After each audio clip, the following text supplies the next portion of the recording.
하나님이여 내 기도에 귀를 기울이시고 내가 간구할 때에 숨지 마소서.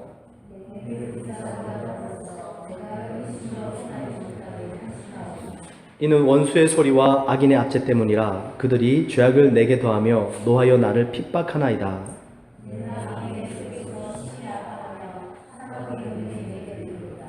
두려움과 떨림이 내게 이르고 공포가 나를 덮었도다.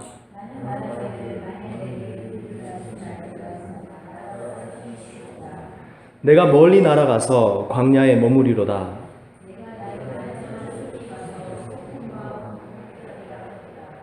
내가 성내에서 강포와 분쟁을 보았사오니 주여 그들을 멸하소서. 그들의 혀를 잘라버리소서.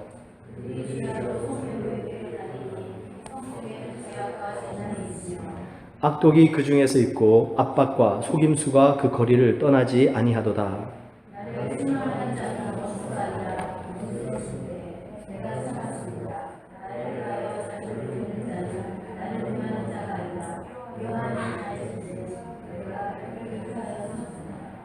그는 곧 너로다. 나의 동료, 나의 친구요, 나의 가까운 친구로다.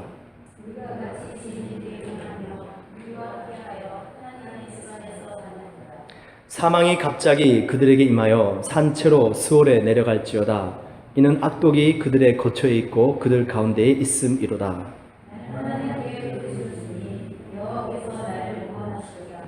저녁과 아침과 정오에 내가 근심하여 탄식하리니 여호와께서 내 소리를 들으시리로다.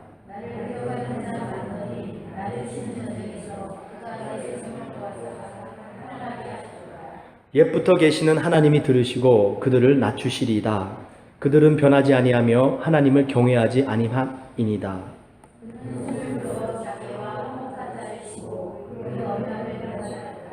그의 입은 우유기름보다 미끄러우나 그의 마음은 전쟁이요 그의 말은 기름보다 유하나 실상은 뽑힌 칼이로다.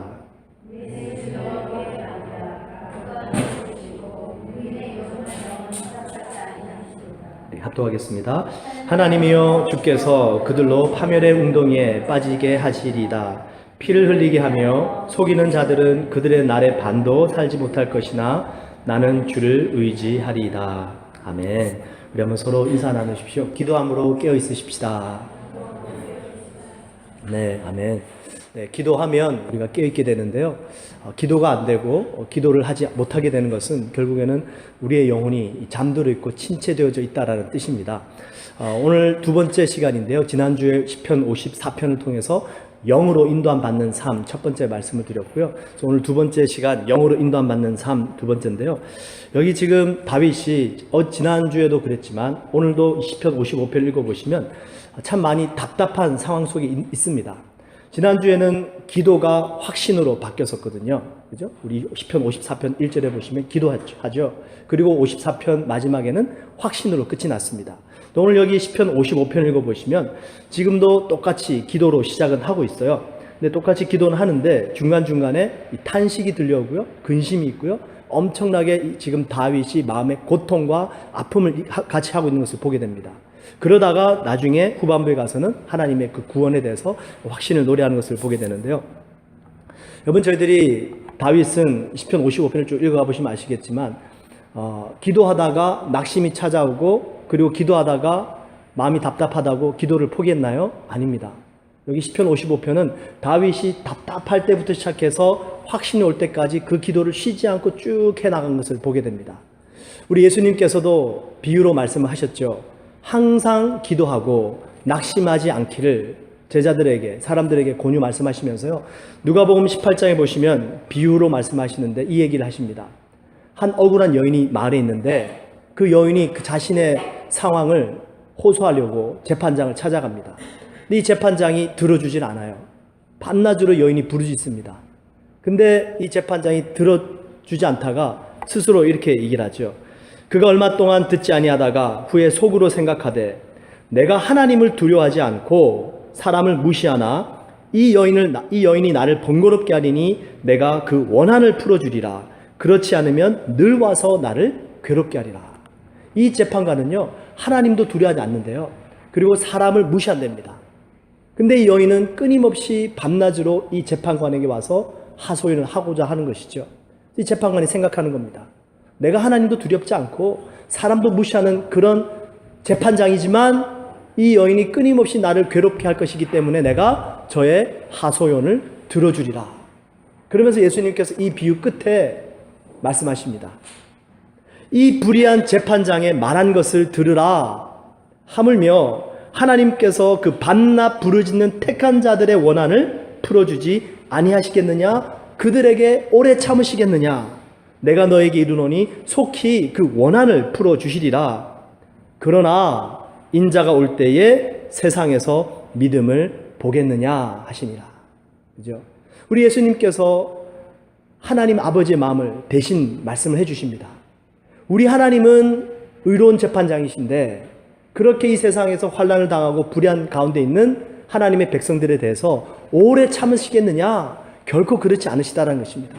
반드시 들어주시고 응답을 하시는데 예수님이 마지막에 아주 여운을 남기는 말씀하시죠. 그러나 인자가 올 때에 믿음을 보겠느냐?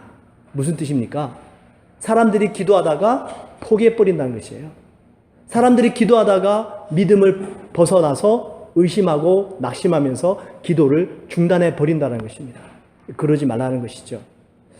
저들 왜 기도하지 않나요? 여러분 한번 생각을 해보셨습니까? 우리는 기도해야 되는 것을 알고 있습니다. 그리고 기도가 얼마나 중요한지도 알고 있습니다. 근데 우리가 스스로 자신에게 여쭤볼 때 과연 나는 기도의 중요성을 생각하는 것만큼 기도하고 있는가? 정말 나는 기도가 필요하다라고 생각하고 있는 만큼 기도하고 있는가라는 것이에요. 우리는 잘 기도하지 않습니다. 기도의 중요성 그리고 기도가 얼마나 필요한 것인지 알면서도 잘 기도하지 않습니다. 우리가 기도하지 않는 이유들 여러 가지가 있을 거예요. 기도하는 방법을 잘 몰라서 그럴 수 있습니다. 기도하고 싶은데 어떻게 기도해야 되는지 모르는 경우도 있죠. 또 기도하는 방법은 아는데 게을러서 그죠? 잘 기도 못합니다. 근데 또 기도하려고 하다 보면 잡생각이 막 밀려오죠. 그러다 보니까 산만해집니다. 기도하려고 하는데 마음이 안 잡히는 거예요. 잡생각 때문에. 그래서 기도도 포기하고요. 기도를 하긴 하는데 이 기도가 습관처럼 되어지다 보니까 그냥 마음에는 없는데 말만 하는 것 같은 거예요. 별로 의미가 없는 겁니다. 그러다 보니까 기도를 또 쉬게 될 때도 있게 되고요. 어떤 학생은 이렇게 얘기하더라고요. 왜 기도 안 하니? 이랬더니 필요할 때만 기도해서 하나님께 죄송하대요. 그래서 죄송하니까 차라리 필요할 때 구하는 이 염치 가지고 차라리 기도 안 하고 내 노력하겠다. 이제 그런 얘기를 하고요. 여러분 뭐니 해도 제일 큰 이유 우리가 왜 기도하지 않는가? 제일 큰 이유는 이거 아닐까요? 기도한다고 될까? 그죠? 기도한다고 하나님이 들으실까? 반대로 한번 생각해 보세요. 기도하는데 하나님이 듣고 계시고요. 기도하면 역사가 일어난다라는 믿음이 있다면 기도하지 않겠습니까? 그죠? 우리가 기도하지 않는 이유, 여러 가지 핑계들이 있습니다. 여러 가지 이유들이 있어요. 여러분, 할 수 없는 수백 가지의 이유들이 있어도 해야 할 한 가지의 이유만 있으면 할 수 있게 되는 줄 믿습니다. 예. 그게 우리 사람이에요. 내가 이거 안 하는 이유가 수없이 많아요. 근데 당연히 내가 해야 될 것이고 해야만 한다는 이유 한 가지만 있으면 그 일 하게 됩니다. 기도할 수 없고 하지 못하는 이유 여러 가지 있습니다. 근데 정말로 우리가 기도하면 하나님이 듣고 계시고 기도하면 이루어진다라고 믿는다면 만사를 제쳐두고 기도하지 않을까요? 네, 기도하게 될 줄 믿습니다. 근데 결국에는 문제는 뭐냐면 기도를 하는데 정말 기도가 하나님께 올려지고 있을까? 하나님 듣고 계실까? 그리고 정말 이 기도를 통해서 하나님이 일하실까? 여기에 대한 믿음이 부족하기 때문이다라는 것이죠. 계시록 8장 4절에 보시면 우리 하나님께서 우리 성도님들이 하는 그 기도를 어떻게 받고 계시는지 그림처럼 잘 묘사를 해놨습니다. 계시록 8장 4절에 향연이 성도의 기도와 함께 천사의 손으로부터 하나님 앞으로 올라가는지라. 여러분들이 기도하면요, 천사의 손으로부터 하나님 보좌 앞으로 이 기도가 배달이 되고 있답니다. 더 놀라운 사실은 계시록 8장 3절에 또 다른 천사가 와서 제단 곁에 서서 금 향로를 가지고 많은 향을 받았으니 이는 모든 성도의 기도와 합하여 보좌 앞 금제단에 드리고자 함이라. 여러분들의 기도가 어디에 담겨진다고요? 금 향로에 담겨진답니다. 그러면 우리의 기도는 금보다도 더 귀한 줄 믿습니다. 여러분들의 기도가, 우리가 하나님께 드려지는 이 기도가요, 그냥 천사의 손이 아니라 금 향로에 담겨져서 하나님께 올려져 가고 있다는 것입니다. 그럼 여러분, 이 세상에 금보다도, 부귀영화보다도 기도가 얼마나 더 귀한 것입니까? 여러분, 세상에 금이 있다면 그 금 찾으러 가지 않겠습니까? 근데 금보다 귀한 것이 기도라면, 그리고 하나님께서 이 기도를 듣고 계시고 그 기도를 통해서 일하신다면 우리는 기도해야 된다는 것이죠. 우리 자녀들에게 무엇을 유산으로 물려주기 원하십니까? 탈무드 유대인들의 지혜서입니다. 그 지혜서에 보면 이런 가르침이 있어요. 자녀들에게 물고기를 주지 말고 물고기 잡는 법을 가르치라, 이렇게 얘기를 합니다. 우리는 자녀들에게 금을 주고 싶어 합니다. 재물을 주고 싶어 합니다. 근데 더 귀한 게 뭐라고요? 금을 찾는 방법, 금을 구하는 방법. 저는 그것이 기도하는 법인 줄 믿습니다. 우리가 우리의 자녀들에게 기도하는 법을 알려줄 수 있다면, 하나님의 말씀의 능력을 알려줄 수 있다면, 여러분, 그 자녀는 어딜 가든지 하나님의 보호하심과 하나님의 인도하심을 받게 될 줄 믿습니다. 그게 여러분, 기도하는 법을 우리도 배워야 되고 또 우리 자녀들에게도 가르쳐 줘야 된다는 것입니다. 여기 시편 55편에 정말로 다윗이 힘들고 어려울 때 어떻게 기도했는지 그 기도한 방법이 나와 있습니다. 저희 이 기도 방법을 잘 배워서요, 그냥 기도 방법만 아는 것이 아니라 여러분, 이 기도 방법을 깨달아서 이 세상의 어떤 험난한 속에서도 하나님의 인도하심을 받을 수 있기를 주님의 이름으로 축원드립니다. 우리 한번 1절과 2절 한번 보시죠. 시편 55편 1절 2절에 다윗이 기도합니다. 하나님이여, 내 기도에 귀를 기울이시고 내가 간구할 때에 숨지 마소서. 내게 굽히사 응답하소서. 내가 근심으로 편하지 못하여 탄식하오니. 기도를 시작했어요. 간구했습니다. 기도는 그냥 기도고요, 간구는 간절히 구한다는 것입니다.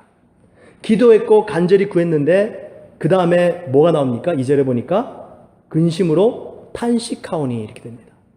그죠? 기도했으면 간절해질 수 있어요. 그러면 간절히 기도했으면 뭔가 후련해야 되는데 뭐가 나왔습니까? 탄식이 나옵니다. 네. 이게 다윗의 첫 번째 기도의 시작이었습니다. 기도했고 간구했다고 다 처음부터 시원해져 버리면 누구라도 쉽게 할 수 있겠죠. 근데 기도하고 간구했는데 근심이 밀려와서 탄식하게 되더라라고 다윗이 지금 2절에 고백을 하고 있는 것을 보게 됩니다. 지난주에도 말씀을 드렸죠. 로마서 8장 6절에 육신의 생각은 사망이요 영의 생각은 생명과 평안이니라. 여러분, 육의 생각, 영의 생각 차이가 뭐라고요? 기억나십니까? 육의 생각은 내가 나를 보호하고자 하는 생각, 이게 육의 생각입니다. 영의 생각은 무엇이 영의 생각입니까? 반대로 하나님께서 나를 향하신 생각, 그게 영의 생각이에요. 여러분들께서 여러분들 스스로에 대한 생각을 많이 할 겁니다. 지금 전부 다 육신적인 생각이에요. 내가 내 스스로를 보호하려고 생각하다 보니까 내 뜻대로 안 되어지면 낙심하고 불평되잖아요. 육의 생각한 거예요. 그러다 보니까 근심이 밀려오고 결국 그 육의 생각은 사망에 이르게 됩니다. 근데 영의 생각은 하나님께서 나를 향하신 생각이에요. 하나님께서 우리를 향하신 생각은 구원인 줄 믿습니다. 평안인 줄 믿습니다. 그 하나님께서 나를 향하신 그 생각을 내가 하다 보니까 어디까지 이르게 됩니까? 생명과 평안에 다다르게 되더라는 것이죠. 그러면 그 하나님의 생각을 알아야 되는데 뭘 통해서 할 수 있죠? 대화해야죠. 그 대화가 바로 기도라는 것입니다. 하나님의 생각을 알고자 한다면 하나님과 대화를 해야 됩니다. 누군가의 생각을 알고자 한다면 대화를 해야 됩니다. 대화를 통해서 그 사람이 무슨 생각을 하고 있는지 알 수가 있잖아요. 하나님의 생각을 알고 싶다면 하나님과 대화를 해야 되는데 다윗이 기도했어요. 간절히 구했습니다. 근데 근심 때문에 눌려져서 탄식이 나오는 거예요. 그 탄식 가운데 있을 때에 다윗이 하나님과 대화를 끝내버렸나요? 아닙니다. 대화를 계속해 나갑니다. 그 대화의 내용이 3절, 4절, 5절 쭉 있어요. 보십시오. 이는 원수의 소리와 악인의 압제 때문이라. 그들이 죄악을 내게 더하며 노하여 나를 핍박하나이다. 내 마음이 내 속에서 심히 아파하며 사망의 위험이 내게 이르렀도다.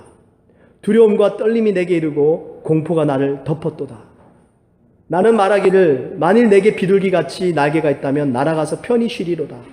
내가 멀리 날아가서 광야에 머무리로다. 내가 나의 피난처로 속히 가서 폭풍과 광풍을 피하리라 하였도다. 내가 성내에서 강포와 분쟁을 보았사오니 주여 그들을 멸하소서. 그들의 혀를 잘라 버리소서. 여기에 지금 다윗의 심리 변화가 나와 있습니다. 그 기도하고 간구했을 때에 하나님 구원해 주세요, 도와주세요 기도했는데 더 큰 근심이 밀려오게 되고요, 더 큰 낙심이 마음에 찾아오면서 그것이 탄식이 되어졌습니다. 근데 그 탄식 속에 다윗이 기도를 중단한 것이 아니라 하나님께 대화를 계속 시작합니다. 어떤 대화를 시작했나요? 자신의 속마음을 있는 그대로 솔직하게 얘기하기 시작합니다. 이게 대화의 아주 중요한 첫 번째 단추입니다. 다윗이요, 자기의 속마음 속에 두려움이 있는 것을 하나님께 그대로 아립니다. 두렵습니다, 하나님. 떨립니다. 그 두려움과 떨림에서 어디까지 발전하냐면요, 5절에 공포까지 발전합니다. 여러분 기억나시죠? 처음에 작은 근심에서 시작합니다. 그 근심이 눈덩이처럼 커져가요. 그 근심이 눈덩이처럼 커지면 뭐로 변하는지 아세요? 두려움으로 변합니다. 그 두려움이 엄습해오면 나를 덮어버려요. 그러면 그 두려움에 내가 휩싸이면 그게 뭐가 되는지 아세요? 공포가 됩니다. 아무것도 할 수 없는 패닉 상태에 들어갑니다. 처음에는 작은 근심으로 시작하지만 그 근심이 두려움, 그 두려움은 공포가 되더라는 것이죠. 다윗은 자기 마음속에 있는 그 속사정을 하나도 숨기지 않고 하나님 앞에 있는 그대로 대화하기 시작합니다. 그 공포 가운데 있을 때 다윗이요, 이제는 회피까지 나옵니다. 6절 보세요. 나는 말하기를 만일 내가 비둘기같이 날개가 있다면 날아가서 편히 쉬리로다. 무슨 뜻입니까? 도망가고 싶은 거예요. 도피하고 싶은 겁니다. 그 현실이 너무 힘들고 어려우니까 맞닥뜨리고 싶지가 않은 거예요. 공포에 휩싸였습니다. 도피하고 싶어집니다. 그리고 마지막 9절을 보시면은 그들을 멸하소서, 그들의 혀를 잘라버리소서. 불이 나는 거예요. 이제는 자기를 이렇게 어렵게 만들고 힘들게 만드는 그 대상을 향해서 저주가 나오고 분노가 나오기 시작합니다.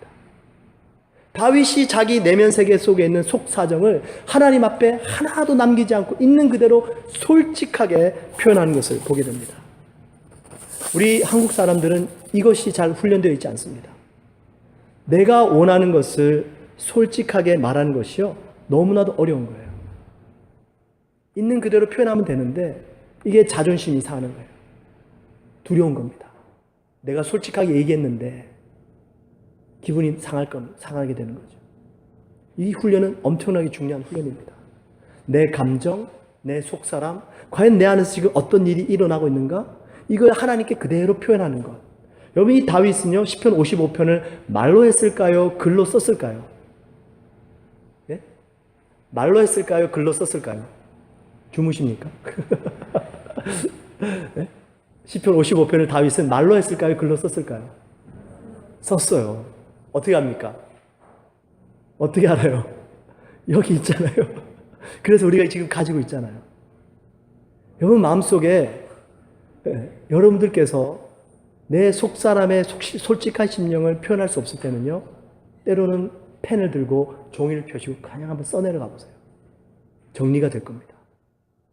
있는 그대로 솔직하게 내 안에 어떤 더러움이 있든지 어떤 악이 있든지 어떤 공포가 있든지 여러분과 하나님만 아시는 거예요. 한번 글로 써내려가 보세요. 여러분, 그게 기도입니다. 다윗이 지금 그렇게 한 거예요. 옛날 어느 시골 마을에 나이가 지긋한 할아버지가 한 분 계셨는데요, 평생을 홀로 사셨습니다. 이 할아버지는 홀로 그 마을에 오래 사시다 보니까 동네 아낙네들이 할아버지께 먹는 음식도 좀 갖다 드리고요, 그리고 할아버지를 잘 대접을 해줬어요. 한 번은 어떤 아이가, 꼬마 소년이 엄마에게 받은 음식을 가지고 이 할아버지께 전해드리러 갔습니다.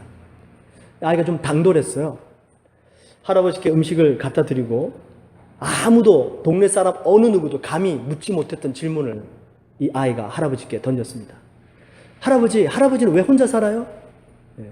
할아버지가 당혹스러운 거예요. 갑자기 질문을 하니까. 그래서 자신도 모르게 그 어린 소년에게 옛날 얘기를 하게 됩니다. 사실은 나도 젊었을 때 사랑하는 여인이 있었단다.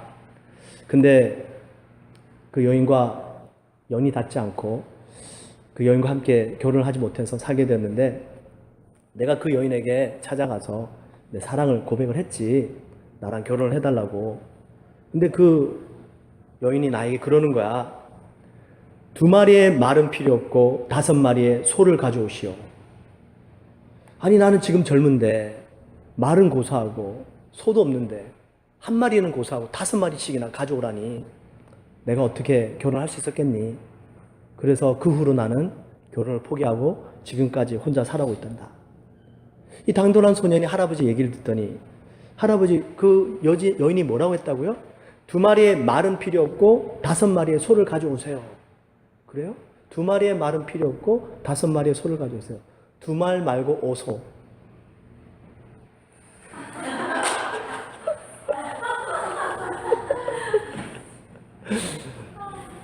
할아버지 그 뜻 아니에요? 여러분, 이게 저희들이 솔직하게 얘기를 하면 되는데 자존심이 상한, 부끄러운 거예요. 네.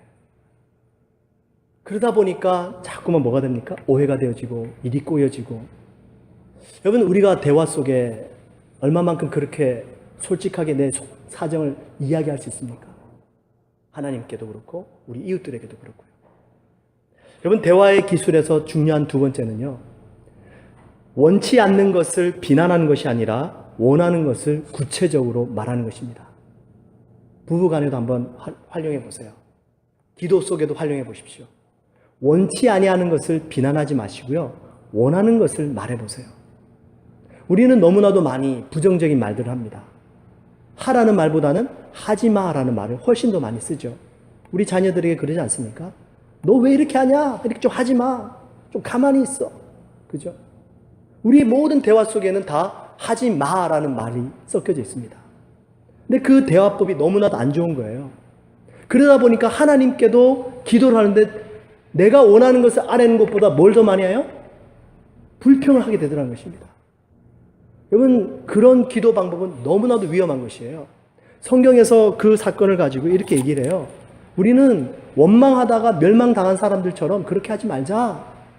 여러분, 출애굽기에 보시면 이스라엘 백성들이요, 하나님 앞에 엄청난 범죄했는데 그 중에 하나가 바로 그들의 그 말이었습니다. 내 귀에 들리는 대로 내가 행하리라. 그 이스라엘 백성들이 하나님께 뭐라고 원망했나요? 그 광야 생활하면서 이렇게 얘기했어요. 고기가 먹고 싶으면 고기 좀 달라고 긍정적으로 원하는 것을 얘기를 하면 되는데, 누가 우리에게 고기를 주어 먹게 하랴? 우리가 애굽에 있을 때는 값없이 생선과 오이와 참외와 부추와 파와 마늘들을 먹은 것이 생각나거늘 이제는 우리가 기력이 다하여 이 만나 외에는 보이는 것이 아무것도 없도다. 하나님께서 이스라엘 백성들을 구원하셔서 지금 출애굽시켜 주셨습니다. 광야 생활하는데 끊임없이 만나를 내려주시고 계셨어요. 근데 하나님이 주시는 그 구원의 만나의 선물에 대해서는 불평하는 거예요. 출애굽했던 과거의 기억들 다 잊어버린 거예요. 그리고는 고기 먹지 못한다고 누가 우리에게 고기를 주워 먹게 하겠느냐? 차라리 애굽에 있을 때는 더 좋았는데, 엄청나게 잘못된 대화법입니다. 이것 때문에 하나님이 진노하셔요. 성경을 쭉 읽어가 보시면요, 고기가 아직 그래서 하나님이 메추라기 떼를 보내주셔서 그들이 고기를 먹는데, 고기를 먹고 있어요.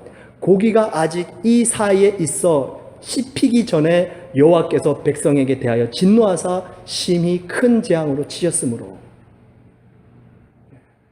그리고 고린도전서에 보시면 이 사건을 가지고 이렇게 얘기합니다. 저희 중에 어떤 이들이 원망하다가 멸망시키는 자에게 멸망하였나니 너희는 저희와 같이 원망하지 마라. 여러분, 우리가 사람과 사람 사이에서 대화를 해도 원망하고 불평하는 부정적인 얘기는 듣기 좋지 않습니다. 지금 하나님과의 대화예요. 그 하나님과의 대화 앞에서 어떻게 그렇게 대화를 할 수가 있습니까? 다윗은 자신의 속사람을 솔직하게 얘기를 했습니다. 자기의 내면 세계 속에 있는 아픔들, 두려움들, 공포들, 근심들, 이걸 얘기했지 하나님께 대해서 지금 불평하거나 원망하고 있는 것은 아니라는 것이에요. 여러분, 기도할 때 여러분들께서 사람과 대화할 때요, 여러분들에게 필요한 것이 있으면 그 사람에게 바로 찾아가 가지고 나 이거 필요하니 주세요, 바로 이렇게 대화를 시작합니까? 아니죠. 처음에 뭐부터 시작합니까? 안녕하세요, 잘 계셨습니까? 사실 제 지금 사정이 이렇습니다. 저 좀 도와주세요. 뭔가 이게 지금 대화 속에도 순서가 있지 않겠습니까? 기도도 마찬가지예요. 기도가 대화라면 하나님과 그 대화 속에서도 순서가 있다는 것입니다. 이 네 가지 한번 영어를 기억해 보세요. Acts, A-C-T-S입니다. A, adoration. 하나님을 먼저 찬양하는 거예요. 찬미하는 겁니다. 주님 높임 받아주세요. 우리 주기도문 다 배우셨잖아요. 하나님의 이름이 거룩히 여김을 받으시오며, adoration이에요. 하나님을 높여드리는 겁니다. 근데 첫 번째 대화 방법이에요. 그 다음에 C, confession, 고백하는 겁니다. 주님, 참 제가 그동안 죄가 많습니다. 제가 잘못했어요. 주님, 제 죄 용서해 주세요.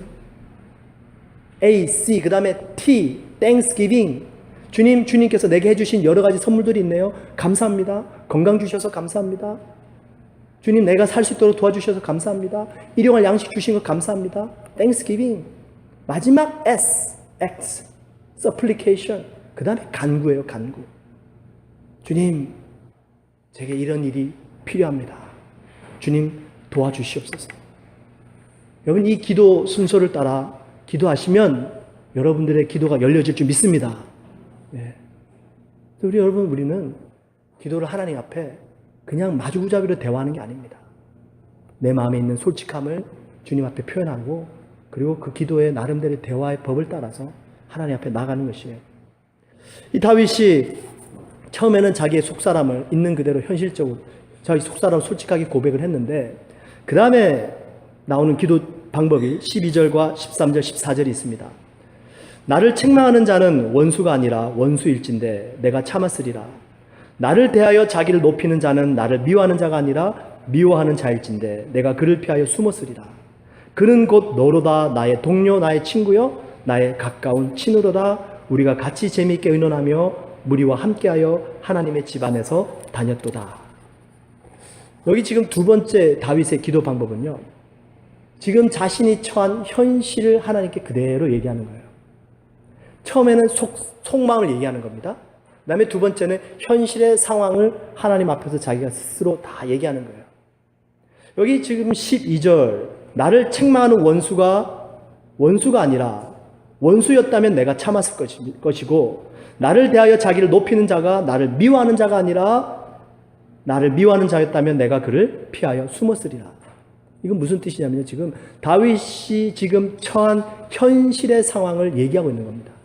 누군가가 지금 다윗을 대적하고 다윗을 못살게 굴고 있는데 그 사람이 다윗의 원수가 아니라 다윗의 친구란 사실이에요. 이 시편 55편의 배경은 다윗의 아들인 압살롬이요, 다윗을 반역할 때입니다. 그리고 그 압살롬 옆에 붙어있던 모략가가 있었는데 그 모략가 이름이 아히도벨이라는 사람입니다. 그 이야기의 시작은 이렇게 됩니다.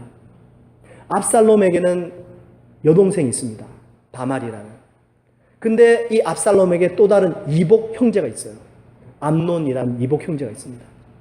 그 이복 형제가 암논이 이 압살롬의 친여동생 다말을 좋아하는 거예요. 그래서 그 다말과 연애하고 싶고 사귀고 싶은데 다말이 거절합니다. 암논이 안 되니까 강제적으로 이 다말을 취하게 돼요. 그리고는 이 다말을 버려버립니다. 압살롬이 엄청나게 분노했습니다. 근데 다윗은 가만히 놔뒀어요. 어쩔 수 없으니까. 그리고 나중에 압살롬이 2년 후에 속에 칼을 갈다가 다윗의 아들들을 한 장소로 다 잔치로 초대합니다. 그리고 미리 군사들에게 얘기해줬다가 매복시킨 후에 이 암논만 죽이라고 명령하고 암논을 죽이게 돼요. 그리고 압살롬은 도망갑니다. 3년 후에 다윗이, 암논은 이미 죽었습니다. 근데 압살롬이 보고 싶은 거예요. 그래서 압살롬을 다시 왕궁으로 불러들입니다. 보고 싶다고. 그리고 용서해줘요. 화해가 이루어집니다. 근데 압살롬은 이 마음에 분이 안 풀렸는지 그때부터 모략을 짭니다. 백성들이 다윗 왕을 보기 위해서 찾아오면요, 자기가 문 앞에 서가지고 그 백성들의 소원을 들어주고 문제를 해결해 주고 난 다음에 다윗 왕은 지금 자리에 없다, 바쁘다고는 그 백성들 모두 돌려보내버립니다. 세월이 어느 정도 지난 다음에 민심이 다 어디로 돌아갑니까? 다윗이 아닌 압살롬에게로 돌아간 거예요. 그리고 그 기회를 받다가 이 압살롬이 아히도벨과 함께 반역을 꾀하고 다윗은 도망가게 됩니다. 그 도망가는 길에 시몬이라는 사람이 다윗을 저주합니다. 이 다윗아, 너가 사울 왕을 죽이고 네가 대신 왕이 되니까 네가 뿌린 대로 지금 거두고 있는 거야. 시몬이 그렇게 저주를 퍼붓습니다. 다윗, 저희들 같으면 그 시몬을 그냥 단칼에 죽여버릴 텐데요, 다윗은 거기에 아랑곳하지 않습니다. 저를 내버려 두어라. 저를 내버려 둬라. 그리고 그냥 피신가요. 그 나중에 다시 왕권을 회복하긴 합니다. 결국 압살롬과 아히도벨은 전쟁에서 죽게 되고요, 결국 다윗이 다시 왕권을 회복하게 되는데, 그런 이 상황 속에서 다윗이 이 시편 55편을 기록했다는 것이죠. 다윗이 지금 처한 그 현실이 너무나도 황당하고 억울한 것입니다. 자신은 정말로 그들을 용서했는데, 자신은 정말 그들이 자기의 친구인 줄 알았는데 그들이 반역하고 배신했습니다. 그 현실을 다윗은 하나님께 그대로 얘기하고 있는 것을 보게 됩니다. 여러분, 이게 기도라는 사실이 놀랍지 않습니까? 하나님께서는 이미 우리 모든 것을 알고 계심에도 불구하고 내 스스로가 먼저 다시 한 번 더 내 현실을 그대로 하나님 앞에 고해드리는 거예요. 근데 그 현실을 고해드리는데 이 다윗은 영이 깨어 있어서요, 본인이 지금 당한 현실은 과거에 본인이 지었던 죄 때문에 당하는 것이 아니라 그냥 지금 현재 일어나고 있는 사건은 이건 지금 뭔가가 잘못된 것이야. 저들이 반역한 것이야. 내가 저들 용서했고 내가 저들 친구로 삼았는데 지금 저들은 악한 일을 하고 있는 것이야. 정확하게 현실을 보고 있더라라는 것입니다. 우리가 현실을 자세히 보지 못하면 과거의 일들, 온갖 지나간 일들 다 끄집어들어요. 혹시 이래서 그런 거 아닐까? 혹시 저래서 그런 거 아닐까? 이건 지금 내가 현실을 바로 보고 있지 못하다는 것입니다. 다윗은 지금 현재 일어나고 있는 안 좋은 일이 있지만 그것이 비록 고난이지만 과거에 본인이 했던 잘못 때문에 일어나는 것이 아니라 무엇 때문에 이 일이 일어나고 있는지를 정확하게 알면서 하나님 앞에 그 있는 그대로를 다 현실적으로 얘기하고 있다는 것이죠. 근데 그 현실을 얘기할 때 다윗이 그냥 얘기하지 않습니다. 어떻게 얘기합니까? 16절을 보세요. 16절을 보시면 이렇게 얘기합니다. 나는 하나님께 부르짖으리니 여호와께서 나를 구원하시리로다. 예, 부르짖음이에요. 그 현실, 억울한 상황 속에서 주님, 제 현실이 이렇네요. 뭐 어쩔 수 있겠습니까? 이게 아니에요. 주님, 나를 돌보지 않으십니까? 주여, 나를 돌봐 주시옵소서. 주여, 어찌하여 이런 일이 났습니까? 주님, 저들이 악을 행하고 있습니다. 주님, 주님만을 의지하겠습니다. 다윗이 지금 하나님 앞에요, 그 현실을 바로 보면서 태어난 것이 아니라 부르짖어 기도하고 있다는 것입니다. 성경에는 이런 기도의 사람들이 많이 나옵니다. 임신을 하지 못해서 브닛나에게 소롱을 받던 한나, 하나님께 가서 부르짖었습니다. 아들 낳고 잘 살다가 쫓겨나게 된 하갈, 이스마엘, 그 가는 길에서 하나님께 부르짖어요. 하나님께서 그들의 음성을 들으시고 그들을 위로해 주시고 또 다른 한 민족으로 만들어가 주십니다. 우물가의 여인, 뭔가 지금 이 여인에게는 부르짖음은 없었지만 예수 그리스도를 만남으로 말미암아 물동이를 버려둔 채 마을로 뛰어들어가서 외치죠. 뭐라고 외칩니까? 내가 메시아를 만났다. 전부 다 부르짖었던 사람들입니다. 다 외쳤던 사람들이에요. 여러분, 이 부르짖음은 너무나도 중요합니다. 우리의 기도 속에 과연 하나님을 향한 울부짖음이 있는가? 그래서 우리는 교회에서 기도할 수 있는 거예요. 골방에서 기도하는 겁니다. 여러분, 요즘은 워낙 많이 심리학이라든지 치유 사역이 많이 발달이 돼가지고요, 사람들이 기도보다는 어떤 내면 세계의 원인을 찾아가고자 하는 기술들, 방법들이 많이 늘어났습니다. 내적 치유 아시죠? 일반적으로 내적 치유 받는 사람들 대표적인 예가 그런 거예요. 자, 눈을 감으세요. 자, 과거로 돌아갑니다. 어렸을 때 혹시 상처받은 순간이 있었죠? 자, 그 순간에 주님이 함께 계십니다. 뭐 이러면서 그 과거의 아픔 속에서 자신의 힐링을 하는 내적 치유하는 방법들이 많이 있습니다. 어떤 이 내적 치유 상담가가 칼럼을 썼는데요. 참 재밌는 칼럼이에요. 공감이 됩니다. 어떤 사람이 정서불안으로 앉기만 하면 종이를 찢는 버릇이 있어서 상담자를 찾아왔습니다. 이 상담자가 그 사람에게 물어봤죠. 혹시 어렸을 때 선생님이나 부모님으로부터 종이 뭉치로 맞은 적이 있나요? 없는데요. 그래요? 상담 잘 안 되는 거예요. 원인을 못 찾으니까. 지금 종이를 찢고 있는데 혹시 맞은 적이 있나? 또 다른 데 갔습니다. 다른 의사에게 갔더니 그 상담자는 그 사람에게 이렇게 또 물어봤어요. 혹시 어렸을 때 종이 공장 근처에 산 적이 있으세요? 없는데요. 뭐가 지금 원인이 있어야지 그 원인을 찾아서 해결해 줘야 되는데 없는 거예요. 또 마지막으로 한 번 더 상담가를 찾아갔습니다. 상담가 어떻게 오셨어요? 저는 이상하게 앉기만 하면 정서 불안해서 종이를 찢고 있어요. 상담가가 그 사람에게 이렇게 외칩니다. 종이 찢지 마! 그 다음부터 고쳐졌대요. 여러분, 문제는 의외로 단순한 데 있습니다. 내가 왜 종이를 찢고 있지? 과거에 무슨 일이 있었지? 뭐 원인 찾아서 해결될 수도 있는데요. 그거 말고요.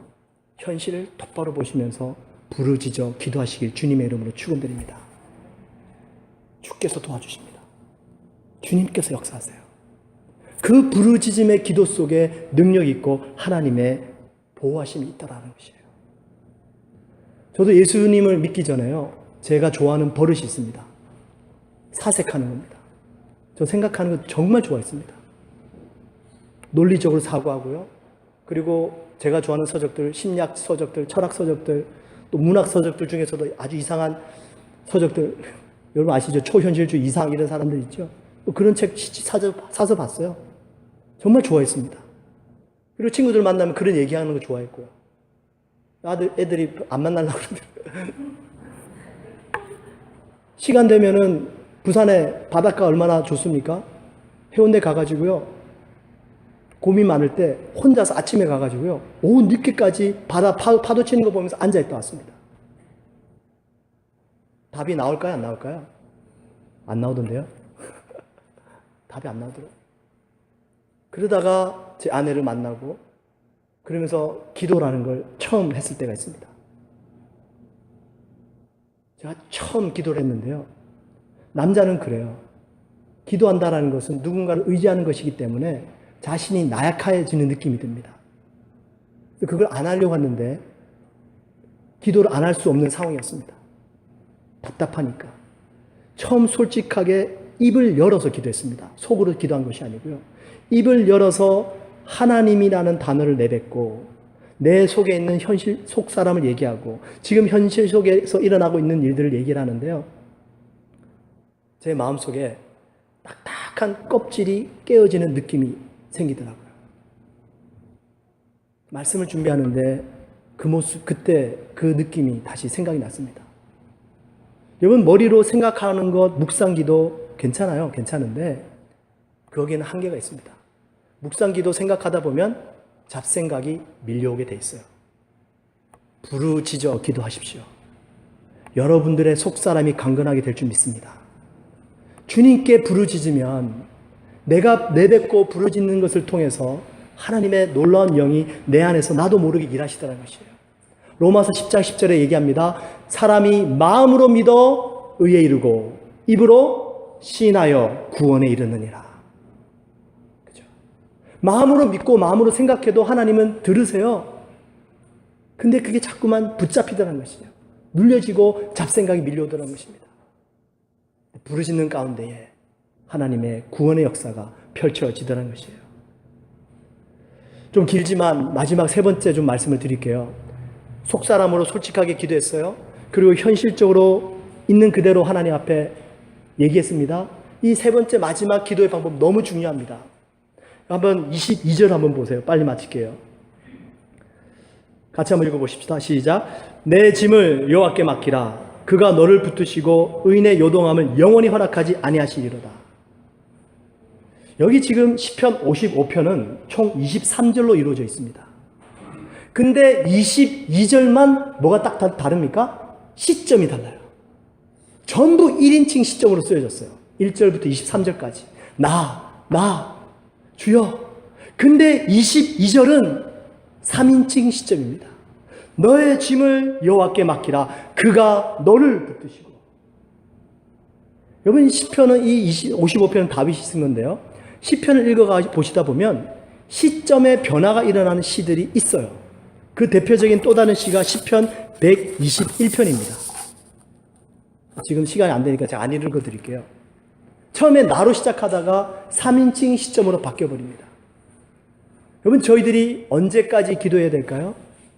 기도했다, 에이, 하나님 들어주시겠지, 응답하시겠지, 그게 아니에요. 언제까지 기도하냐면요, 내 지금 삶 속에 있는 문제가 내가 바라보는 관점으로 있는 것이 아니라 누구의 관점이 될 때까지요? 하나님의 관점으로 보여질 때까지 기도하시길 주님의 이름으로 축원드립니다. 그게 여러분 기도예요. 내가 기도했어요. 기도했는데 여전히 내 문제가 내 것으로 여겨집니다. 지금 아직까지 지금 믿음이 안 온 거예요. 기도한 것은 받은 줄로 믿으라. 믿음으로 기도하라. 그 믿음과 받은 줄 알라는 것을 어떻게 알 수 있습니까? 내가 지금 문제 가지고 기도하는데 이 문제가 내 문제가 아니라 하나님이 보는 관점의 문제로 보여지더라는 것이에요. 응답이 된 거예요, 그러면. 그러면 하나님께서 문제 해결해 주시는 겁니다. 그때까지 기도해야 되는 거예요. 근데 우리는 기도해요. 기도하는데 여전히 기도하고 나도 문제가 내 문제로 남아있더라는 것입니다. 여러분, 기도는 하나님의 임재 안으로 들어가는 겁니다. 예수 그리스도 안으로 들어가는 거예요. 그 기도를 통해서 내가 주님 안으로 들어가면 내가 주님 안에 있게 되겠죠? 그럼 내가 이 세상을 바라볼 때 누굴 통해서 보게 됩니까? 주님을 통해서 보게 되는 거예요. 그러니까 지금 다윗이요, 시편 55편에 1절부터 21절까지 자기의 속사람으로 얘기했습니다. 현실의 문제를 얘기했습니다. 그렇게 주님 앞에 부르짖어 기도하고 나니까 응답이 온 거예요. 내 짐을 여호와께 맡기라. 주께서 너를 도우시리라. 그러고 나니까 마지막 23절에 고백이 나오죠. 하나님이여, 주께서 그들로 파멸의 웅덩이에 빠지게 하시리다. 피를 흘리게 하며 속이는 자들은 그들의 날에 반도 살지 못할 것이나 나는 주를 의지하리다. 리처드 범브란트라는 목사님이 계신데요. 이분은 루마니아 분입니다. 근데 유대인이어서요. 독일 나치 때문에 엄청나게 고난을 받고 감옥에도 많이 투여된 분입니다. 이분이 그런 말을 했습니다. 나는 감옥에서 창틀을 보지 않는다. 창틀 너머 하늘의 별들을 바라본다. 관점이 바뀐 거예요. 이 관점이 바뀌어지면 하나님의 기도가 응답된 것입니다. 그러면 내 삶 속에 주님의 구원하심을 보게 될 줄 믿습니다. 여러분, 기도하십시오. 깨우십시오. 만약에 정말로 주님께서 듣고 계시고 정말로 주님께서 응답하실 것을 믿는다면 우리 인생 속에 제일 귀한 것은 금이 아니라 기도가 될 줄 믿습니다. 눈을 지으신 분이 보실 것이고, 귀를 지으신 분이 들으실 것이고, 입을 지으신 분이 말씀하실 것이고, 손과 발을 지으신 분께서 행하시고 구원하실 줄 믿습니다. 우리 같이 한번 시간에 기도하십시다.